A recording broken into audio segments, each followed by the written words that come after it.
I don't think I'm a perfectionist, but I am definitely a person that will take, if I decide to do something, if I say yes to something, I go all in. But in reality, people borrow not only our confidence, they borrow what we feel inside our hearts. So what we feel is what people feel. That's it. Cats' tongues are so incredibly beautiful to see because they have all these little things on top that yeah, they're just very, very particular tongues.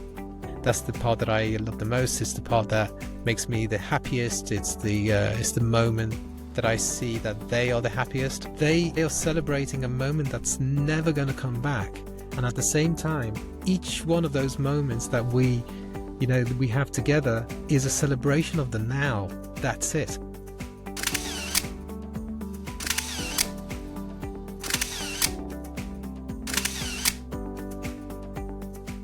Hi and welcome to Behind the Lens, a photographer's life. This week we've got Alex with us. Alex, hi.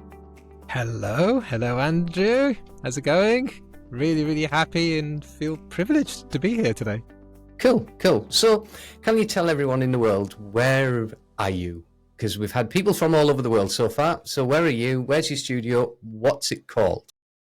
Right, so my studio is all over London because basically I do on location, and I am based in North London, Muswell Hill. So it's a beautiful hill, and you can see the whole of London on a beautiful day, and it's absolutely stunning place to live in. Fab. So what type of photography do you do then? If you do location stuff, what type of photography do you primarily do? Yeah, that's a good question. I do pets. So I literally have decided to concentrate on cats. And I would say that 95% of my clients are cat people, of which a good 80% are crazy cat ladies. And it's absolutely fantastic. I absolutely adore it. It's a very, very particular niche. Not the one that I thought I'd ever be photographing, but it's certainly the one that's giving me back massive rewards, and I find it fascinating. Cool. Really good. Right, so I'm going to park that just for a moment because we'll get back to that. But what I'd like to do is to start off to find out a little bit about you, your backstory. How did you become a photographer? What was the story of you getting into the industry? Right, so I come from the music industry. I worked as a musician in Italy, where I was living and where I've lived most of my life. I lived there until 2016. I was brought up being half English and half Italian. So my mum, as an English Blackpool lass, and Right. and and my dad was an Italian dude, and yeah, I was born in the UK, but then for a number of reasons ended up in Italy and was there for most of my life. So my interest in photography, Whereabouts in Italy? Whereabouts in Italy? in northern Italy, so around Modena, Bologna Okay. area. Yeah. Nice. And what happened was that my dad had a big interest in photography, and he owned a camera. So I started with that camera. I think a lot of people start like that, and it was mostly just taking photos of my journeys, travels, and things like that. So it was a very personal thing, and all of a sudden, from becoming a musician and being a musician for over 20 years professionally, I was a session player, so I was playing all over Italy with Italian artists who were quite well known at the time, and I was taking photos and documenting what was happening on tour, and slowly got into it more and more until I got very, very tired of being on tour, Right. and I helped out a friend of mine who was a food photographer and fashion photographer, and ever since I did that, I had such a great response, and the requests for my work just like increased to the point that I couldn't say no, and I thought, okay, this is a great way of doing something completely different, but still being in the art world, Yeah, yeah. finding a way of doing it in in a way that is pleasing to me as well. And then from there, I met this person who then became my business partner and still is to a certain extent. Apart from being one of the best photographers that I know and one of my best friends, Melissa Iannace in Italy, an extraordinary reportage photographer. And I started documenting events and weddings with her, and must say that those were some of the best years that I've ever had. And I do remember I remember them dearly. Absolutely incredible places, incredible couples, and our friendship just became so incredibly strong, and to the point that we decided to to start this business, to continue the business, but like working together. So I would be not photographing but doing the videos. Hmm. That's what I was mostly doing, and then it exponentially became so big that we had to hire a team of 6 other photographers, and at that point I was um, I was going on certain events as a photographer or a videographer, depending on what was needed, and then everything kind of stopped just after the pandemic. Right. Yeah, like many people might have Hmm. had this issue when the pandemic came in 2019. We had I think it was like 35. Yeah, I think it was about 35 weddings cancelled overnight, and and that was the end of the business as it was at the time. Um, so basically, up until that moment, it was an incredible a business that I absolutely loved. But at the same So, time, yeah, so what yeah, I'm going to just quickly ask you, because you skipped over it very, very quickly. yes, there's a lot of What stuff type there. of music and what did you play? What's your instruments? What, tell us about So that. so I come from a classical a classical past. My family used to listen to a lot of jazz, classical stuff, and music at home, and I was brought up with classical. So I took a degree in double bass, and then from double bass I started playing electric bass and realized that electric bass was exactly what I wanted to do. Okay. So I then became a bass player for for these artists, and Hmm. at the same time I started writing music and composing, and that's one thing that I still do now. I write music now. It's evolved into something a bit different. Now it's music for film and television, and I still do productions in that kind of genre. So yeah. So if we go back a stage even further then, right? You're obviously very creative. Music, photography, it's the arts. What were you like on the other side of the fence with the academia at school and the technical and all that side of things? What was that like? So I've always been someone that if I love something, I will give my all my time and my heart to it. Double bass was something that just grabbed me Hmm. from the start, and I found myself like studying double bass like 10 hours a day, um, every single day. Like so, it was like 7 days a week.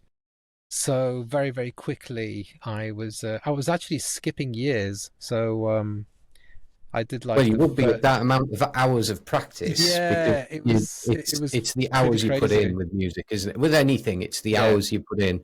those 10,000, 20,000 hours come very quickly. But if you're doing it as quick as if you're practicing that amount of time, Yeah, I was very, very serious, and like I am now. I mean, I suppose I'm very, very serious when I take something on. I do it 100%, and I don't think I'm a perfectionist, but I am definitely a person that will take if I decide to do something, if I say yes to something, I go all in, and that's it. So my studies definitely reflected that. I already had that as a young teen when I started. And the technical side of things was easy for me because I loved what I was doing. But if I had to look at technical stuff of other kinds of things, then I would have probably found that quite challenging. yeah. And I think that's one of the key things with anything, isn't it? If you love doing it, you're going to learn, you're Mm. going to know because it's a passion. Yeah. So how old were you when you started the actual uh, proper creative side of photography? When you started to work with that person doing the food, and then moving on after that? How old were you at that point in your life? Where were you? Yeah, I'm thinking so. Uh, so I must have been in my 30s, probably. I reckon somewhere around there, and yeah, probably around 30s, late 20s. Yeah, So, it very quickly evolved into so I did a few things for for Stefano, this fashion photographer and food photographer.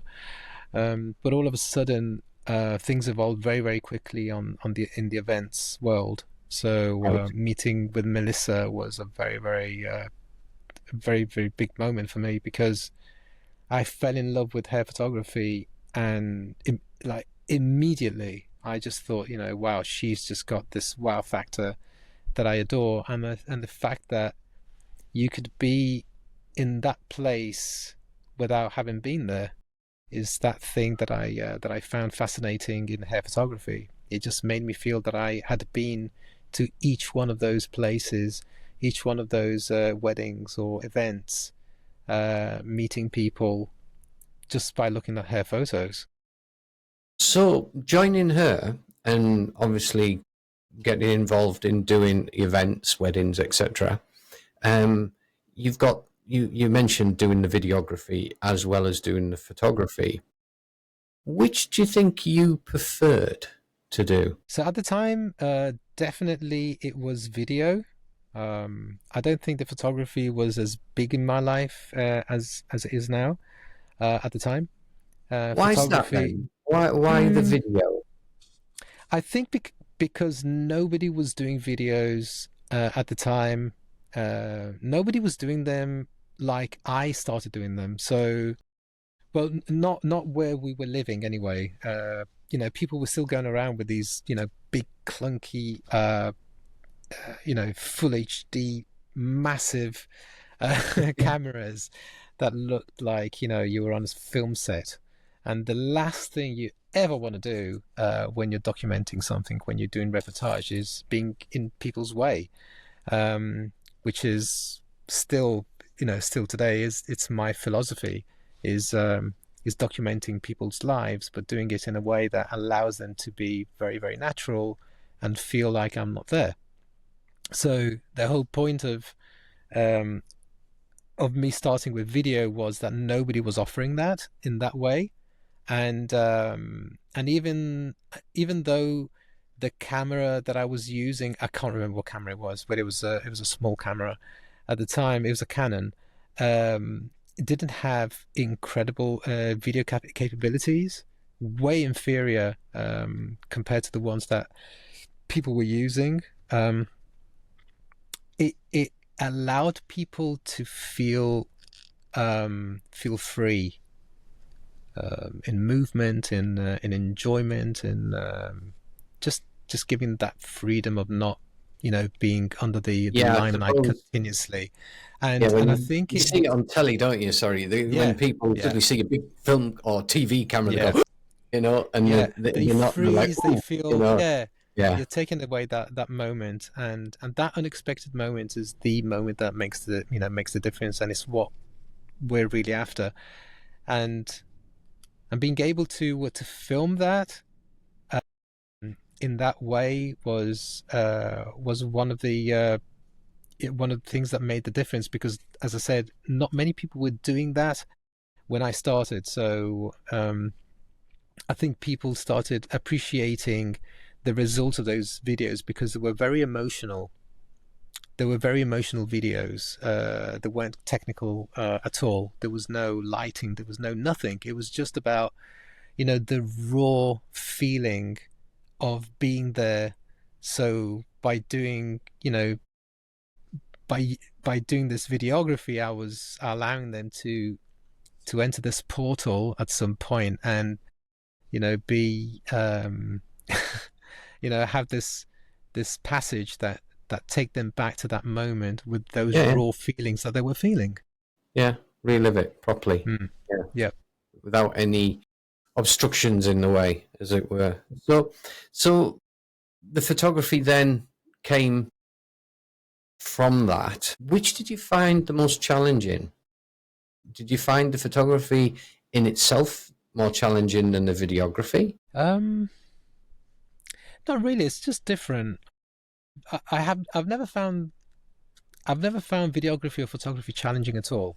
So I think it's the challenges are in other places. Challenges have always been in in making sure that I am delivering something that has value. But the actual act of filming or photographing has never been uh, an issue at all. Okay. But Yeah. yeah, maybe photography. Um, I feel photography is slightly more difficult. Well, was more difficult um, be, because of me being having gotten used to actually work with moving objects and subjects.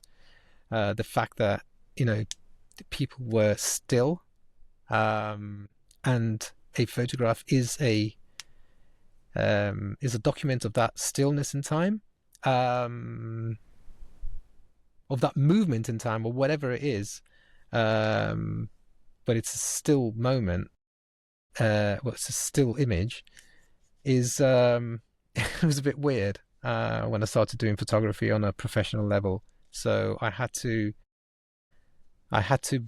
build up a different way of thinking when I was behind the camera. Okay. Okay. I get where you're coming from. Is that because with video you can just let it go and you capture that essence of that particular moment in time, or whereas you've got to watch for that exact point in time that's going to be better than the others as a whole, because there's you know capturing that split second is slightly different, isn't it? Is it the thought process of going, I've got to get that at that point? What do you think? Yeah, it's probably that. It has also it's probably the fact that whenever I do filming, I'm already editing in my mind. Okay. So that helps me put together what I'm doing. And as I said, probably because I have more hours of videography under my belt. That is probably the reason why I feel quite comfortable in doing videography. Um, but at the same time, photography has opened up a completely different way of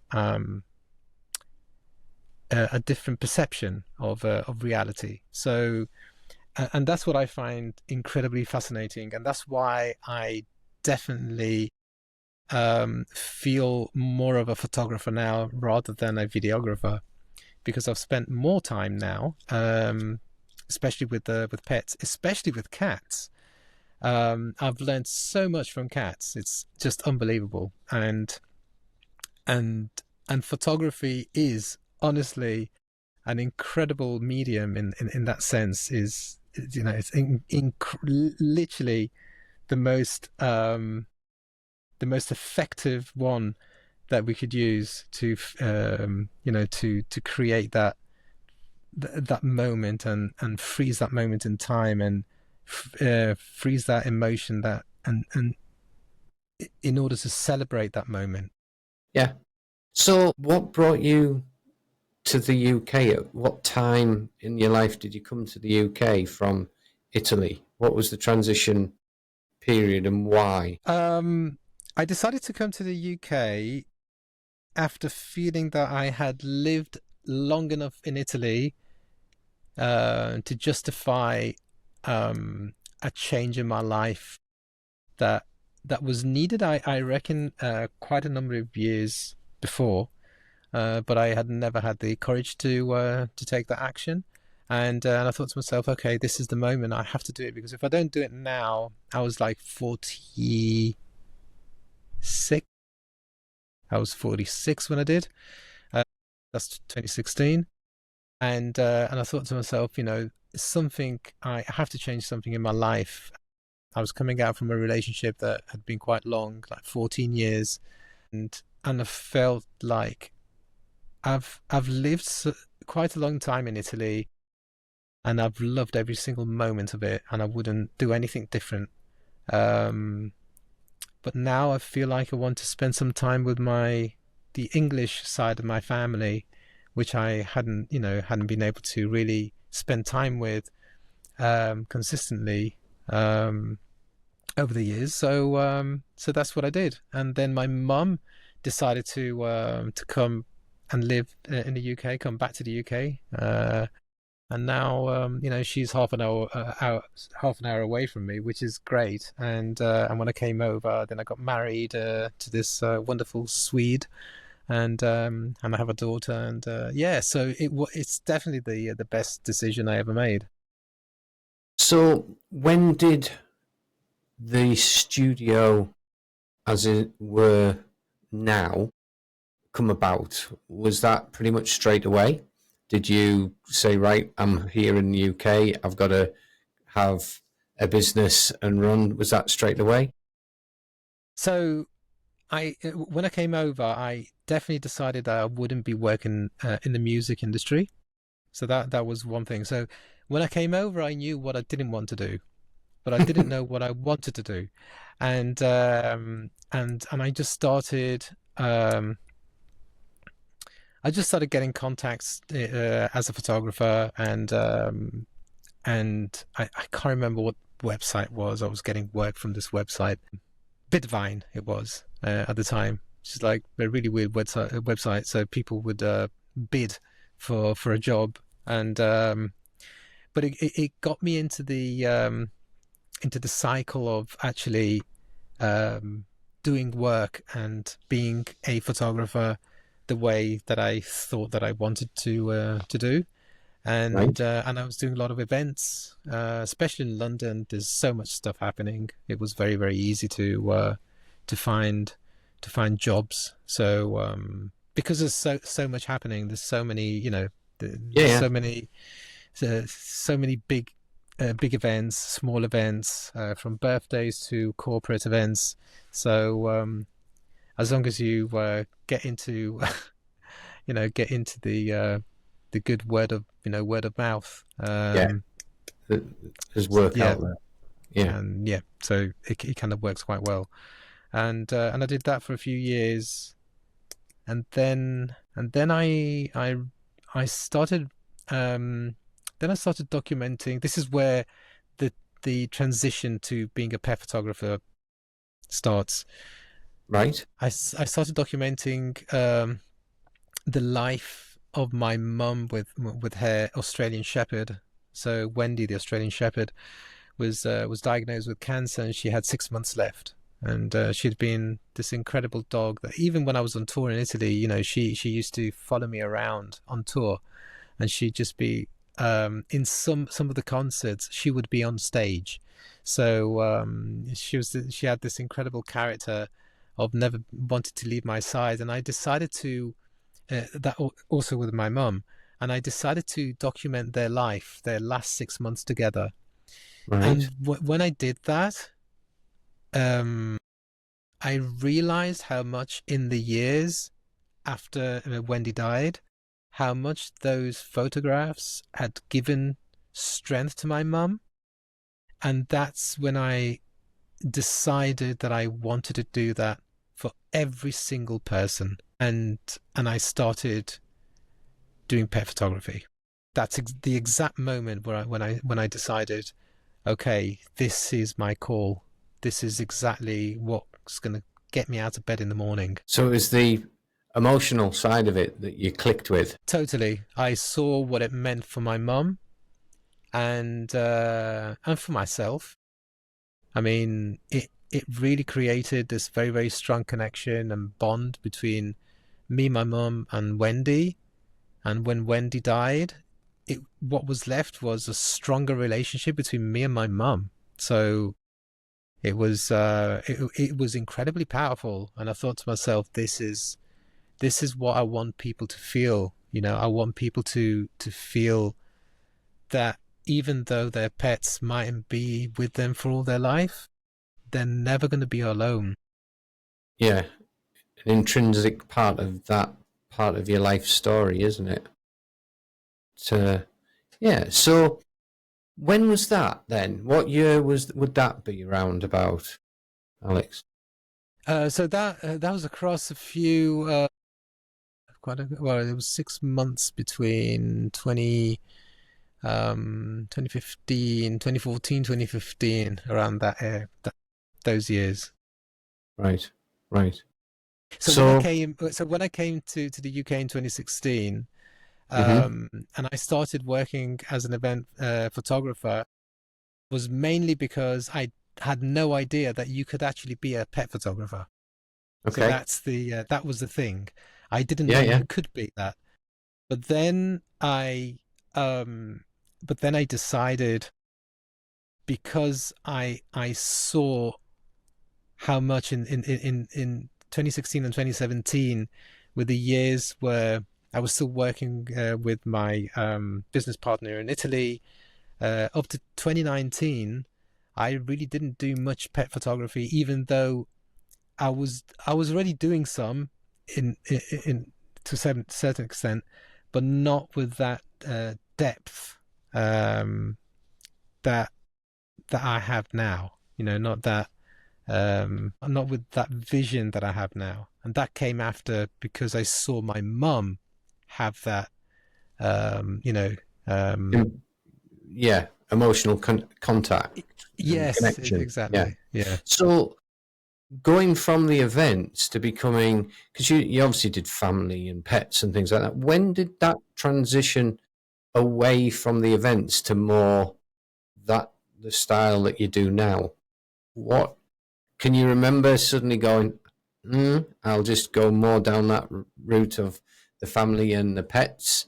Or was it just a walk in progress of happening gradually? Or was there a distinctive, now I'm going to certainly concentrate on this particular area? Um, I started feeling the need to get away from events and people, and concentrate more on the pets. When I think it might have been right, so I think it might have been in 2019, straight after as soon as COVID came out, and that's uh, I had already been doing some since 2017, and that was mostly families that had pets, and those sessions. Every time, I would photograph the pets,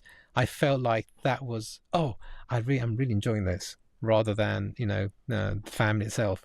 And but that was something that materialized a bit later as the photography that I do now, and that was around 2019, I think, when I started. And the reason was that basically we have a dog, and I started documenting our dog, especially in the in COVID times, and I had lots of time on, lots of time available, and that's when I started creating and understanding how how to photograph pets. So it was it was very very interesting actually. It was an So interesting you've talked there journey. about your mum's dog, your dog, and photographing, and so why cats? Where did the cat side of it come from? Have We've had cats, so that's definitely one thing. But the cat side comes from the fact that um, at the point of 2020, so 5 years ago, Hmm. there was already a lot of pet photographers doing dogs, and I realized that there weren't many people doing cats, Yeah, yeah, and because I thought to they're myself, not easy. why? They're not easy to deal Yeah, with. That's why and dogs yeah, will sit and stay. I Cats are a bit know, different. and I thought to myself, but if I can give these people the opportunity of having some incredible experiences based on photography, you know, why not? Yeah, Because yes, I mean, there was so I think between 2018 and 2020 are the 2 years in which pet photographers kind of they just burst out from the ground. There's like thousands all of a sudden, and I started seeing more and more on social media photos of of dogs, and I'm thinking to myself, okay, that's great because it means that there's a lot of demand, but then I thought to myself, there's some people, some pets that are not you know they're not they don't have their space, and I thought, okay, why not concentrate on them, because they are the ones that maybe need a bit more. They need they need the space, they need the time. There's already so many people doing dogs, yeah. I so mean, let's crikey, concentrate on that. there's probably more cats in the country than there probably is dogs, and around Probably, the yeah. world in some respects. And it's that thing, isn't it? You're right. Some people have both, and then you get those people that one are dog lovers, one are cat lovers, and the the worthy, they still love their animal just the same, and that connection and seeing that connection is still going to be there, isn't it? So yeah, but I mean, very worthy while way of thinking about doing something a bit different. Has, do you think it's been easier to do that? Do you think you've got clients easier because it's not the norm? um Maybe. I don't think that's a determining thing. I think I get clients because people feel my energy, and that's it. I don't think it's anything else. I mean, the website's okay, it's good. People enjoy the photos and they like going through stuff. But um, once I'm on the phone, having a discovery call with these people, I think it's the energy that determines whether um, they are going to decide to go ahead and with a booking or not.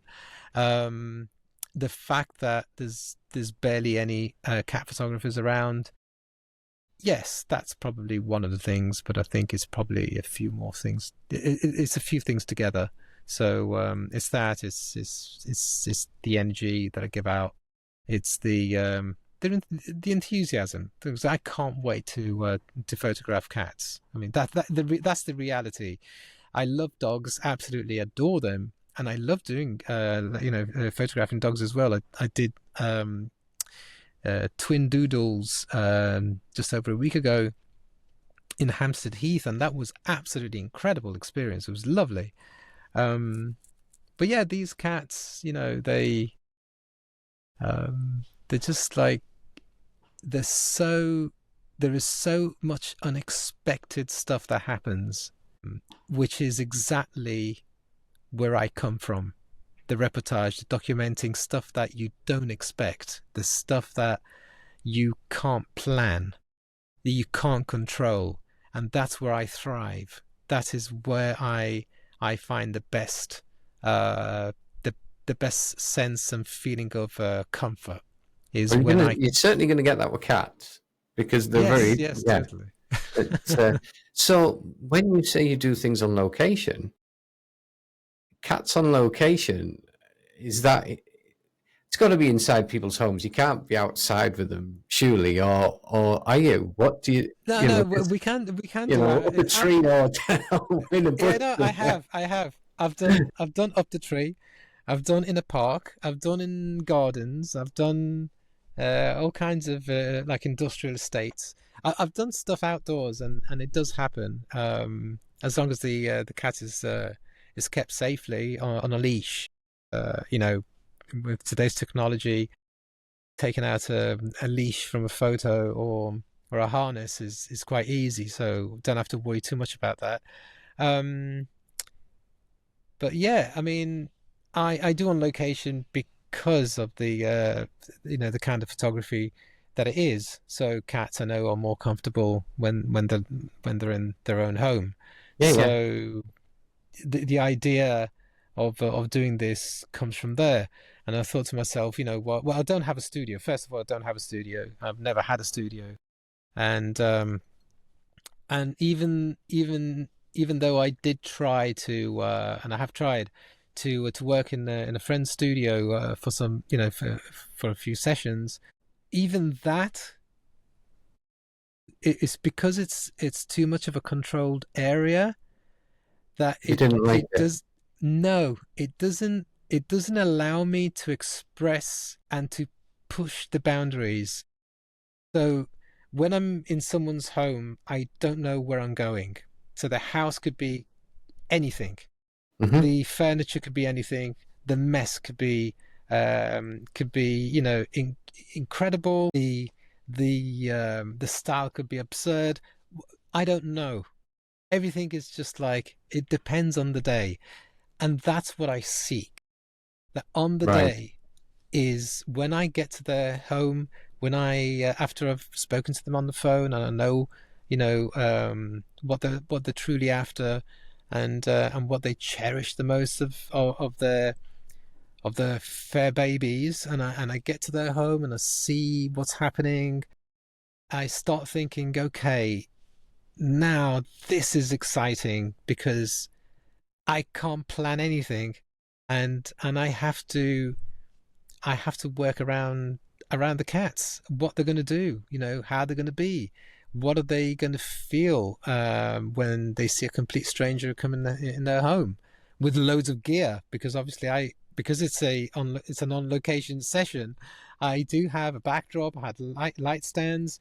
I have the stuff that's needed to allow me to take photos as if I was in a studio, but Right. not necessarily have to, because it's happened very often that the cat just doesn't want to, and you can't force a cat into anything. So what happens then is, and this is the part that I prefer, is that I have to I have to reinvent myself there on the spot in that moment, and So that's where that's my adrenaline. right. So that's the real creative process, isn't it? That's the thought, imagination, creative. Do you find that you said adrenaline there? Do you find that calmingly stressful or just stressful? What? Because when people talk to us, and people have talked to us in the past about being in their studio, they love the studio because they love the control, and it's just their happy, comfy place.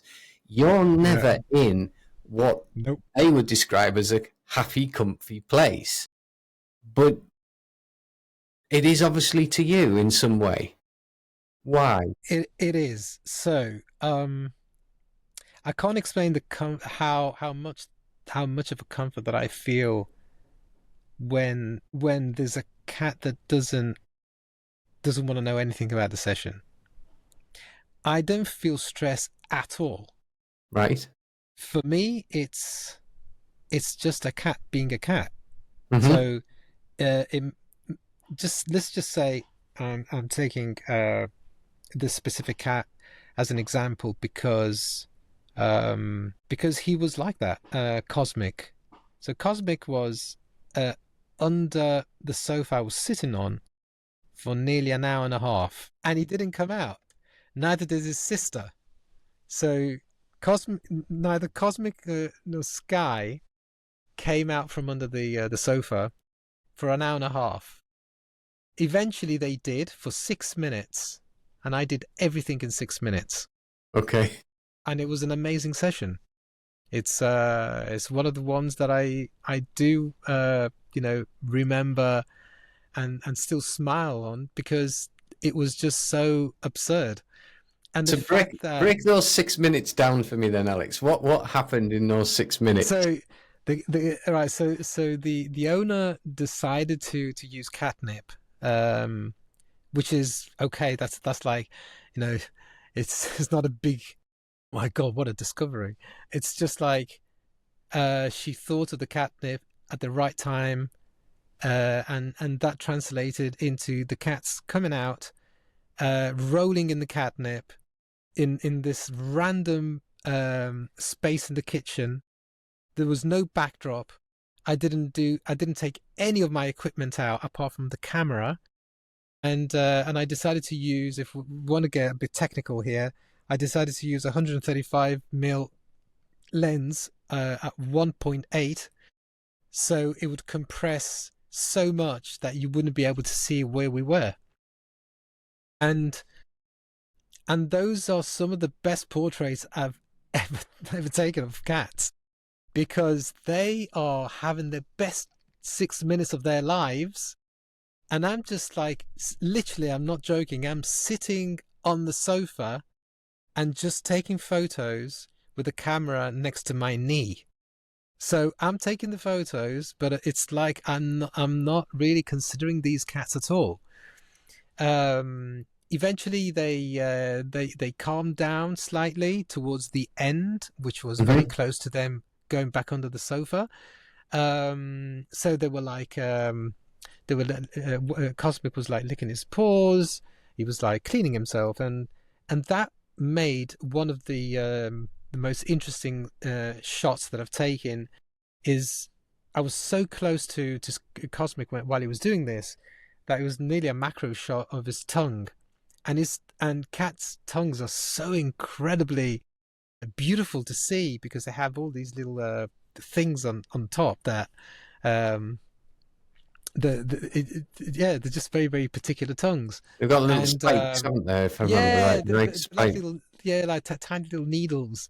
And yeah, and it just created such an amazing photo. And it was one of the things that she loved the most, because it was all about feeling those little spikes when, when the Cosmic licks her. So so we're still creating stuff that we spoke about, stuff that has meaning to her, but doing it in that window that we had, which was 6 minutes, literally 6 minutes. Then they went back under the sofa, and that was it, and never came out again.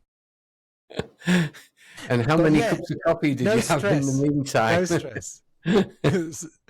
No. I was no, I was just really really calm. I It allows me to have to discover more about the relationship that the owner has with their pets, because Yeah, I suppose you're I able talk to and have we a have a conversation. conversation.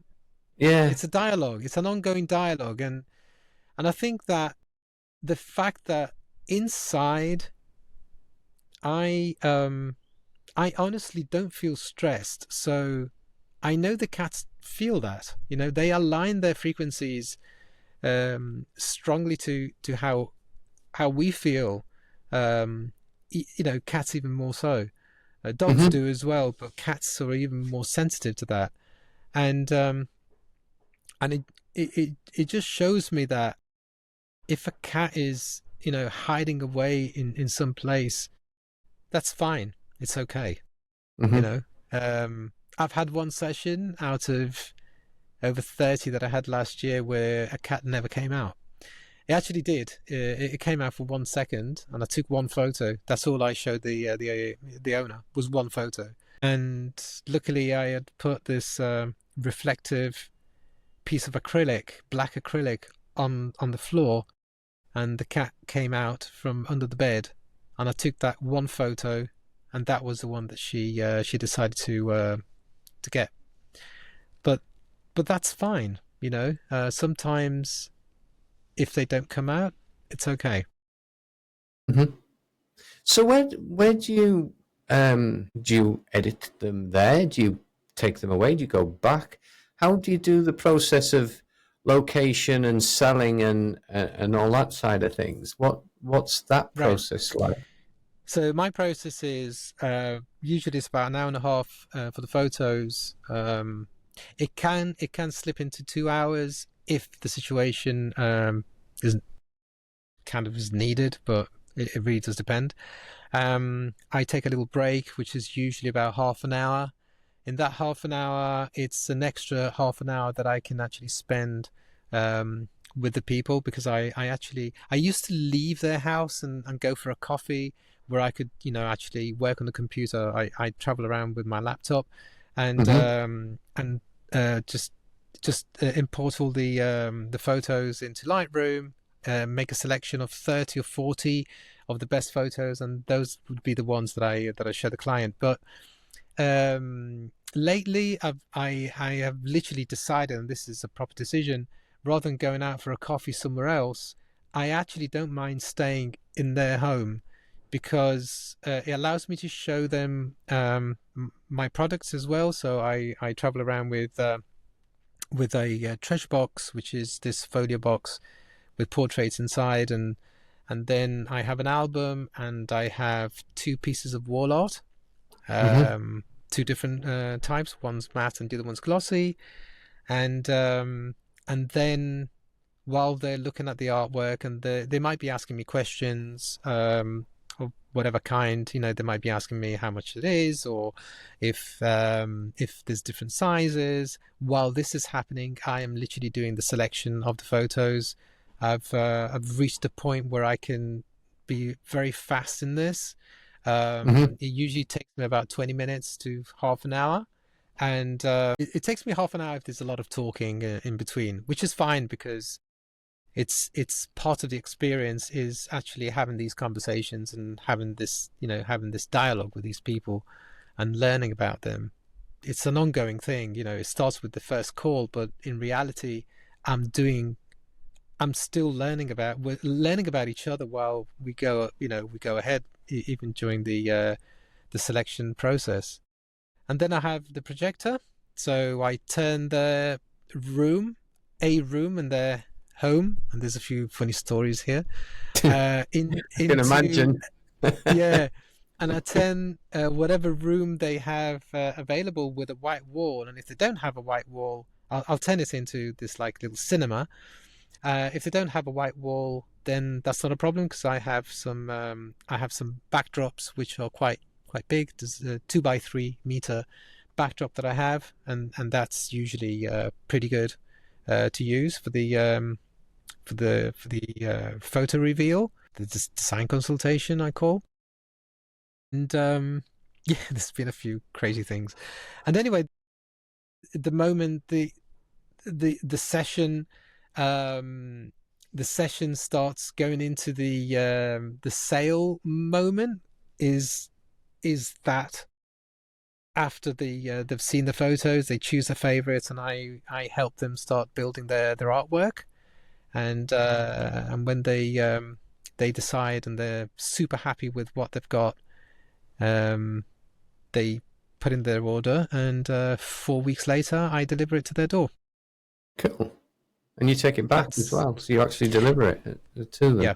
Yeah. That's my favorite. That's my favorite stage of the whole process, of the whole experience, is bringing it to them and seeing the expressions on their face and the reactions when they open it. That's the most important part of my job for me. That's the part that I love the most. It's the part that makes me the happiest. It's the moment that I see that they are the happiest. Yeah, And because they've got something to treasure forever.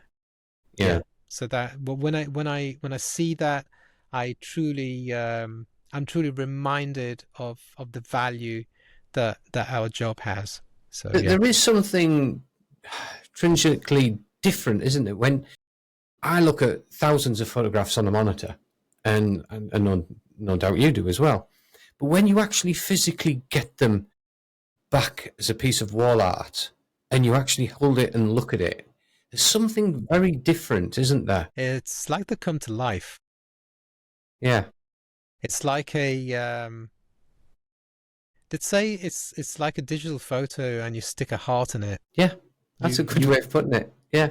yeah Because, I mean, I had you somebody had a load reveal yeah yesterday, and there's just a different, she had 4 beautiful portraits. And when I opened them up out the box to show her, there is something just different about it. It's hard to explain.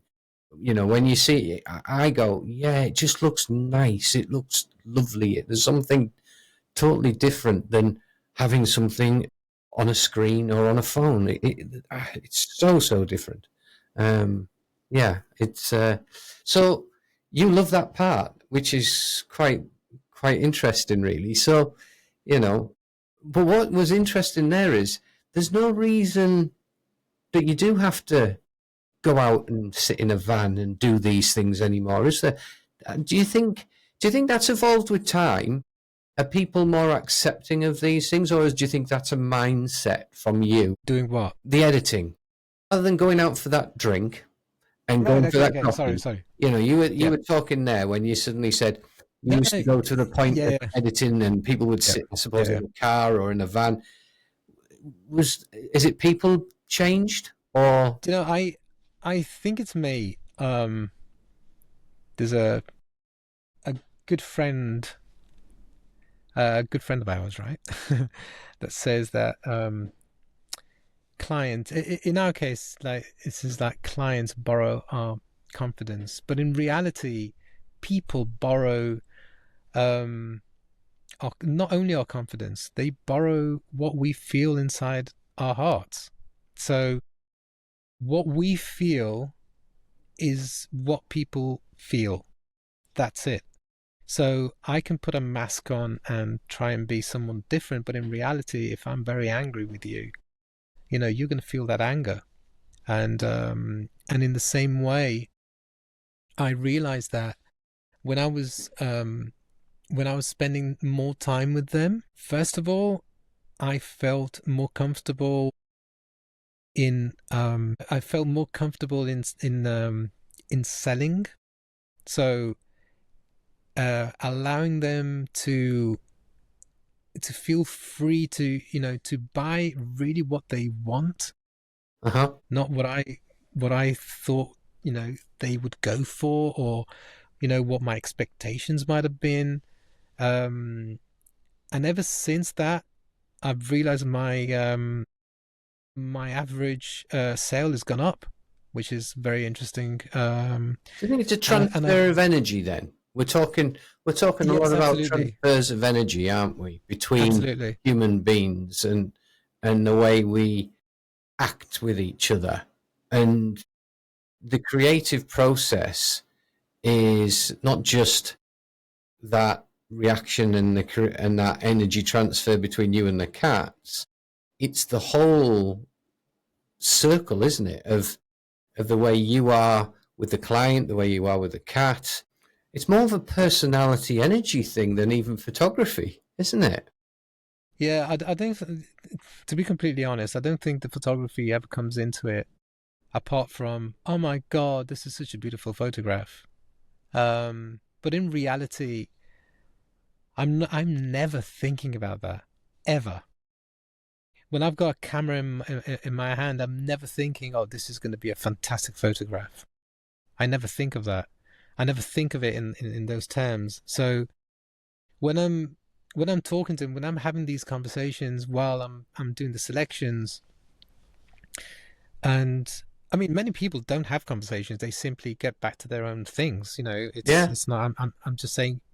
Some of the ones that I actually happen to talk to, um, it's like they appreciate the fact that I'm not actually going out. I'm not leaving. I mean, I've even had people um who have I've had lunch with their family, with their kids and their pet or their pets, and that's been extraordinary. Hmm. Like I was like, a family friend.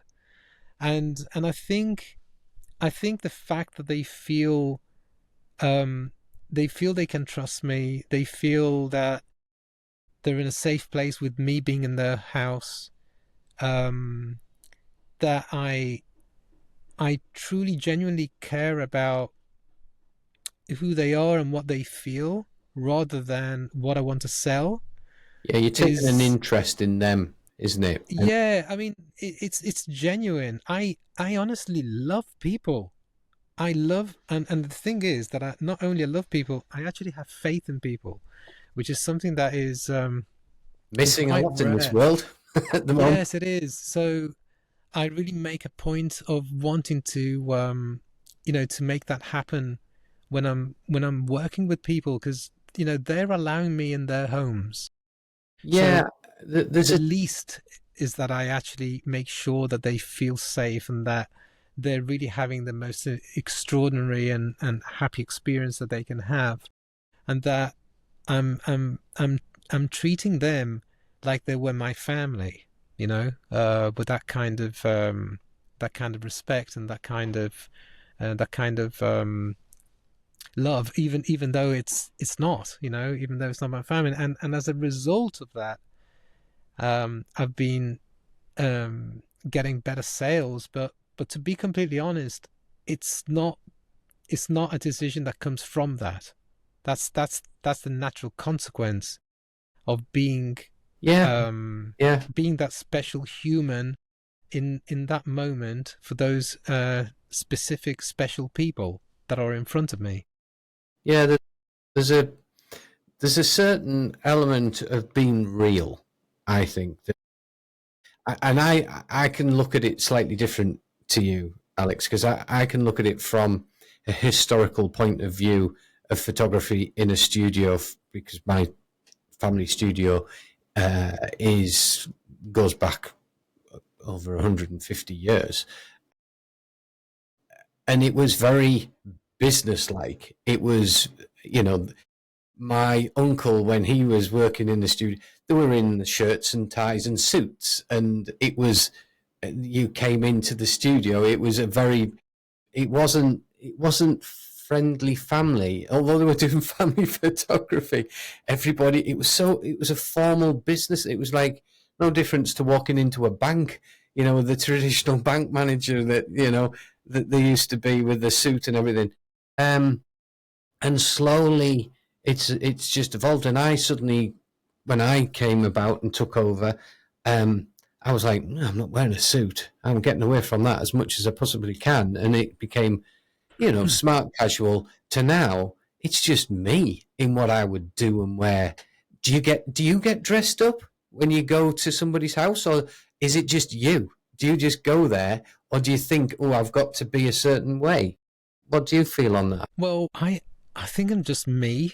I don't specifically get dressed up for a session. I'm extremely casual, especially because I'm most likely going to be like laying on the floor and playing Yeah. around with, Hmm. cats and dogs and kids and so forth. So I think it's just going to be me, the way I am. So I'm probably just going to have a t-shirt and a pair of jeans or whatever it is.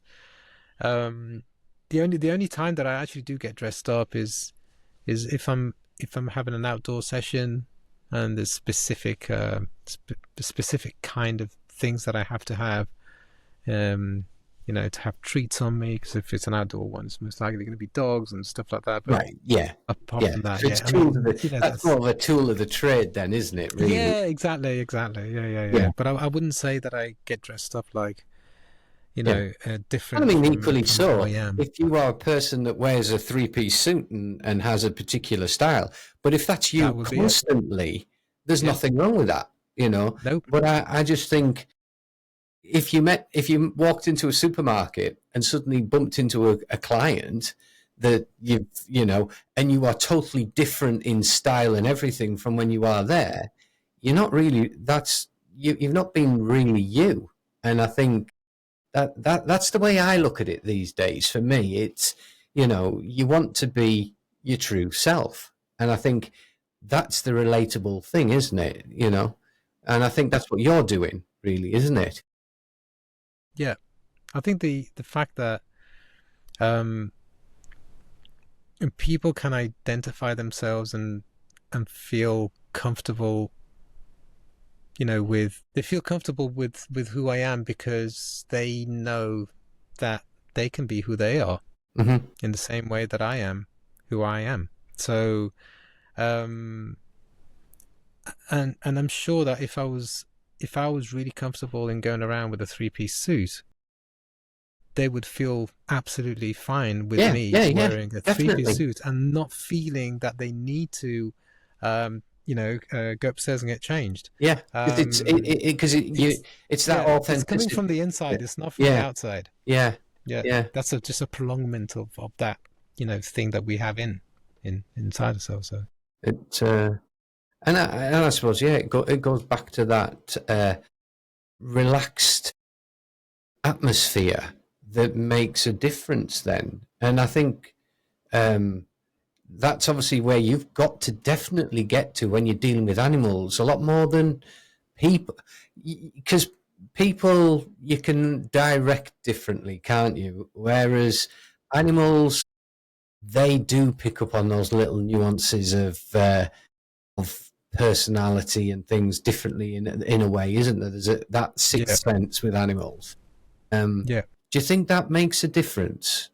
Being relaxed and enjoying them, love of animals. totally, Yeah. totally. I mean, I've seen photographers who are very nervous, and that nervousness is, as I said before, you can mask it, but if that's what you feel inside, it's Yeah.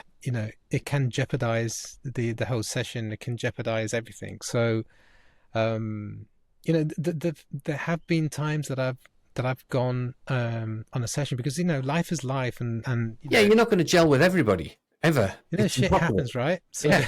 It's not.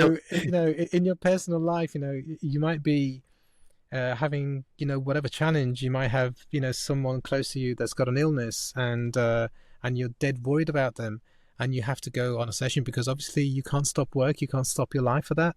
And then all of a sudden, you're taking photos in a completely different mindset.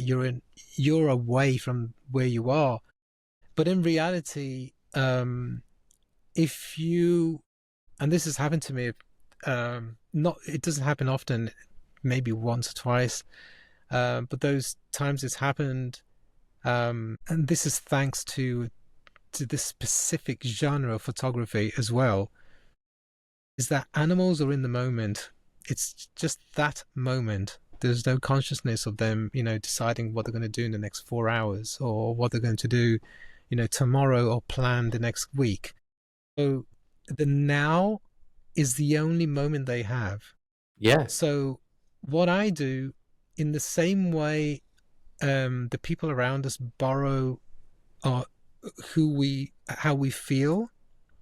I try and borrow when I'm down and when I'm in a difficult situation at work.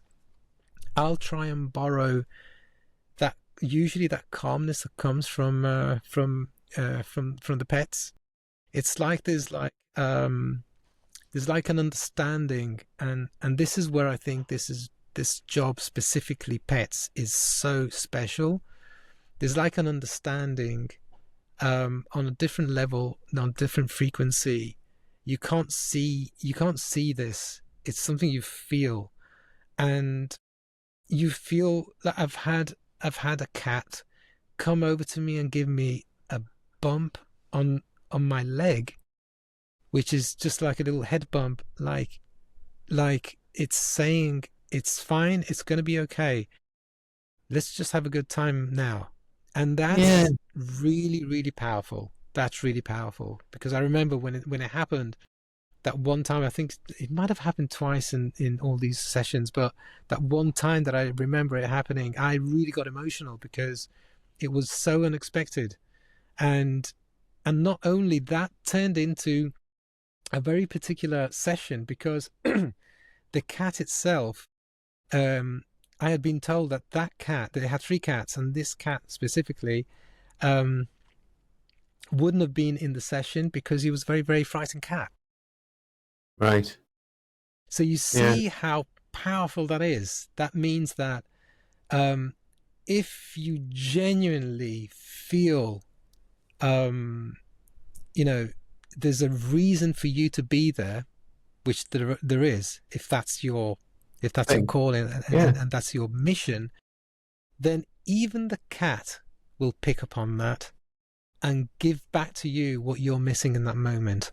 Yeah, because when you think about it, I've just been thinking about it as you've been telling us there. With an animal, there is only the now. With human beings, because we have a communication system, we have a past, present, and future. We can talk about the future, we can talk about the past as well as the now. But with an animal, there only ever is the now. There is no It's the now. communication of past, present, and future with them. And that is a very powerful thing when you think about it that way. Yeah, it is. There's just You that know, you know moment the in time. time.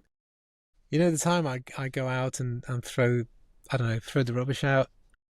It's an action that takes, I don't know, 10 seconds. Hmm. Open the door, go outside, open the bin, throw the the rubbish in it, and walk back in. And I am greeted like I'd been away a month by my dog. Yeah, So that very moment that I've thrown out the rubbish automatically becomes the most important moment of the day for Ida yeah, because she only sees that moment now. It's not like, oh, daddy's gone out for the rubbish, he's going to be back in about 10 seconds, so I can calmly just like sit back and just wait and relax and wait till he comes back. In reality, that's not happening in their head. In their mind, it's I've gone. yeah, So, and when I come back, I've come back. So it's an incredible moment for her that needs to be celebrated. And that's how I want to feel. And that's how I want people to feel on my sessions is they are celebrating a moment that's never going to come back. And at the same time, each one of those moments that we have together is a celebration of the now. That's it. yeah, yeah. It's a really powerful way of thinking about it, and you can see then the emotion behind it as well. That you know, and I can see that's obviously it's a real passion for you, and you can tell just from the way you talk about it, Alex, which is really nice. Because I think if people could be as passionate sometimes about people photography, it would be even greater because we tend to be we have that little bit of reserve when it's don't we when we're talking to people there is that reserve sort of standoffish side of things and breaking those barriers down which you can Mm. do instantly with an animal is a huge difference really, isn't it? You can break those down with the humans as well. You just gotta really want it. Yeah, So I think it it comes back to the thing I said a little while ago. I love humans and I have faith in humans, which is one of those things that it's so difficult to really have nowadays. But at the same time, it's because we are in a very in a turmoil world that we need to have that faith in human beings. yeah. And I don't oh, think we've ever what was I not going to been say? in a turmoiled world. I think it's always been that. I think it's just the It's way. always been. Yeah, What it was is, it? isn't it? Moving forward, and going on into the future. Have you planned a future? Because I'm roughly worked out you're probably my age. You must be about 55, are you now? Something like that? I am 53 this year. 53. So I gathered from what you were saying, you're around about my age. So have you planned a future? Have you planned what you want to achieve next? Have you got goals or anything like that worked out? So I think the goals are going to be carrying on doing what I'm doing, but improving the rate at which I'm doing it. And it's an interesting question because for a whole year, I was considering turning this business into because I work alone and I do most of the things alone. Mm-hmm. Considering having my wife work with me, and we did do it for nearly a year, and then we decided it wouldn't really work for her. So she's now doing something completely different, which is is more of her mission. And Yeah. and at the time I was thinking, so one of my so the question is quite interesting because I'm coming out from um a plan and setting goals that included her and a very kind of a big development in the business. But now I feel it's kind of redirecting itself to a smaller version, which is the one that I have at the moment. So it might stay like that, and I think the goal is to amplify the amount of work that I have both in the music business and in photography to the point where I can both I could work on both comfortably, which is not the case at the moment.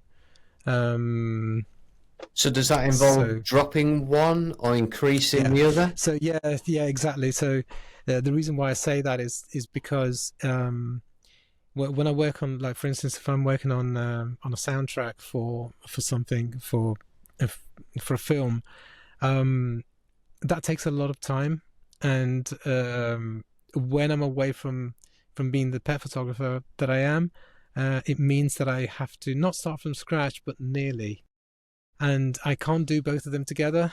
Multitasking is definitely not one of my skills, and it's no, no, it's honestly extremely difficult because the the creative process in the music is so different from the actual process of being the photographer and connecting with clients, and I can't do it.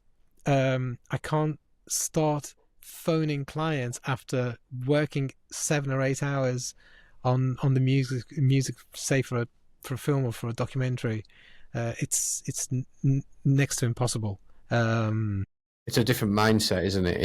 It's yeah, my whole mind and my whole heart is in that. So if I have to go to, it's like what you said right you at the know, start. When you do something, you go into it wholeheartedly. that's it, and it can't be two things at the same time. One of my plans, one of my goals, is to have a person that can take over, and it would have to be the photography business, and someone that can take over in that. And it would mostly be very helpful if it was a person doing most of the admin, not only the admin, but the let's say connecting with the clients, having the first connection with clients. Right. So calling potential clients and talking to them and giving them discovery calls and giving them a good start to the experience, and then leaving me, the freedom of jumping in for the actual session and being able to then concentrate on the music business a bit more. So do you think the stop start side of things, because that's obviously what you're talking about with the photography, isn't it? And both that stop start of building up clients and stopping and building up, that jagged line, is that harder or does it make a difference to you? Because you're obviously saying, I think I'd like it to be a bit more linear, or Yeah. I find it difficult. It's not an easy thing. That's one of my big challenges. I don't think when I said I don't feel like taking photos or filming is a challenge in itself, but it's this kind of balance that is needed, that is more challenging than anything else, because that also creates a place where, because when we're comfortable, obviously that's going to be felt in every in everything we do. So Mhm. I think that's what I'm talking about, is being able to um to give my photography clients, a full, genuine experience, really profoundly happy one, um without having me feeling stressed because part of my head is Yeah, somewhere somewhere else. else, and that's where we were talking Yeah. before, isn't that whole emotional connection? Now, what gives you the most pleasure then? The photography or the film music? Which is, because you obviously enjoy both. But if I said to you, right now pick one, because you can only do one, My answer is yes. which one? There is no which one. It's just you.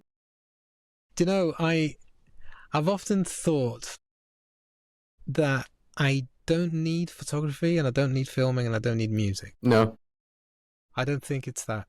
no, you That's need your just family, I would say. I I just need I just need to know that I can I can do and use anything that I have around, to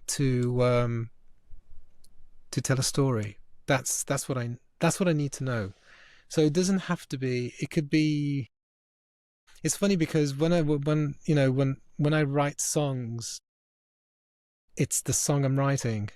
When I do photography, it's the story I'm telling through Yeah, through the lens. yeah. When it's composing a soundtrack, it's what I'm feeling in that moment, on that specific scene that I'm looking at. As long as I've got something that I can use to express myself, then that's fine. But it doesn't have to be. If And I've always made this a point, of the if something happened to me, if I lost a hand, or if I don't know, if I became deaf, you know life is so dynamic and so many things can happen, so you don't know. So you know I feel that I don't want to feel like I depend on one thing specifically. Yeah, yeah, I get that. and I get that in a big and way. that's, yeah, and that's how I like seeing myself.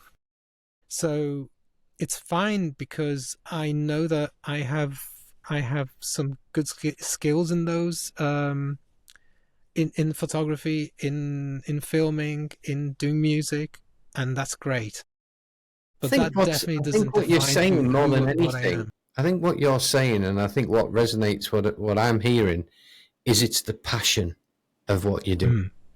is the most Yeah, I think important it's thing. that. Yeah, Yeah. and I truly hope your clients really get that, because I think they will. They must do, because of They what do. you say, and that, I'm sure they do. because it's really evident in what you're talking about, Alex. And it's been an absolute pleasure chatting with you as well. Finding out your story, and I didn't know you were Italian. I didn't realise that, but and what I'm going to just say about the Italian, you obviously can speak Italian fluently. I can, yeah. Yes, but you've got that normal English accent that obviously come from your mum. Yeah. It's interesting because when people hear me speak in Italian, obviously I'm like an Italian, so Yeah, it's literally Italian. yeah. But when I speak in English, I don't. I let's say that I don't have an accent that is remarkable enough to say, "Oh, You're he's from from there." there." No, Yeah, exactly. no. So that's what gives it away a bit. And I might have every now and then there's like, I don't know, a bit of a like northern There is feel somewhere. to some, Yeah, I mean, it's yeah, to yeah, some it's words, you know, because it's my your mum's mum. from It's that. It's Blackpool. yeah. So yeah, so when and she is so scouse. I mean, she's just like proper. It, well, Yeah, yeah. Well, fab.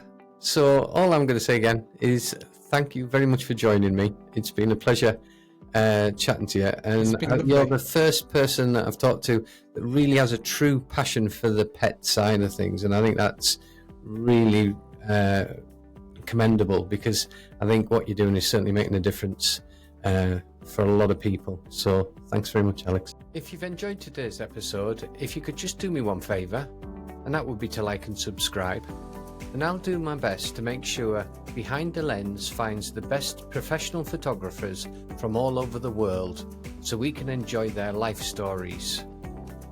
Thanks for watching, and see you in the next one.